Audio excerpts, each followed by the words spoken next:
जय जय श्रीराम। दैनिक प्रवचन नामयोगी श्री ब्रह्मचैतन्य महाराज। विषय देवाकरिता स्वतःला विसरावे। श्री महाराज म्हणतात, तुम्ही स्वतःला दिवसातून एकदा तरी विसरता की नाही? हल्ली आपण आपल्याला विसरतो, पण ते विषयाकरिता विसरतो। स्वतःला विसरावे, पण ते विषयाकरिता विसरू नये। एखाद्या वेळेस असे होते की एखादी आनंदाची बातमी समजली म्हणजे आपण काय करतो हे आपल्यालाच समजत नाही। अशावेळी देह भानावर नसतो हेच खरे। त्याचप्रमाणे दुःखाची बातमी कळली म्हणजे होते। थोडक्यात म्हणजे आपण जेव्हा विषयाच्या अधीन होतो तेव्हा आपण देहाला विसरून विषय भोगतो।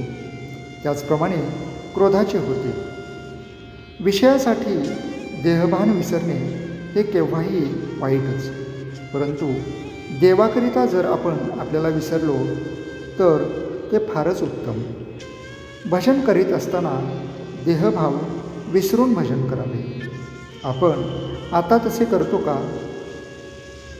भजन म्हणत असताना कोणी ताल चुकला की लगेच आपण रागावतो।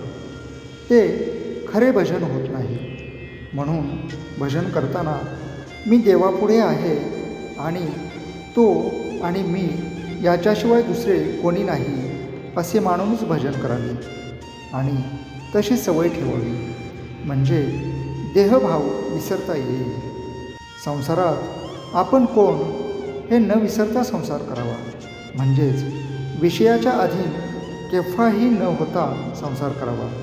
स्वतःची आठवण ठेवून प्रपंच केला तर तो आपल्याला बाधक व्हायचा नाही। व्यवहारात काम, क्रोध, लोभ वगैरे सर्व काही असावे, पण आपण त्यांच्या स्वाधीन न होता त्यांना आपल्या ताब्यात ठेवून वागावे, म्हणजे देहभाव आपोआप नष्ट होईल।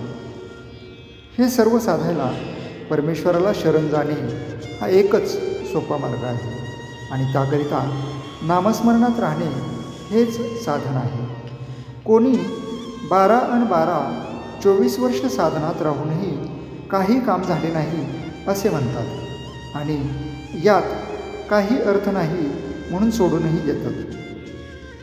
तेव्हा अशा लोकातच अर्थ नसतो की गुरूत काही नसते, तर आपणच याला कारणीभूत असतो हे पक्के समजावे। संन्यास घ्यायचा असेल तर बायकोला बरोबर घेऊन संन्यास घेता येईल का? त्याचप्रमाणे विषय बरोबर घेऊन गुरुकडे गेलो तर गुरुची खरी भेट होईल का? ती शक्य नाही। याकरिता ते सांगतील ते साधन आधी करावे, म्हणजे चित्त शुद्ध होते आणि ते झाल्यावर त्यांची खरी भेट होते।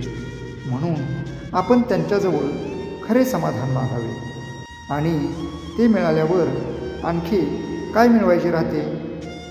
मग तो ज्या स्थितीत ठेवील त्यातच समाधान होते। देहभोगाची अशा वेळी काहीच किंमत राहत नाही आणि मग त्याला कंटाळण्याचेही कारण उरत नाही। आजचे बोधवचन: परमात्म्याचे स्मरण यातच विषयाचे विस्मरण। जय जय श्रीराम।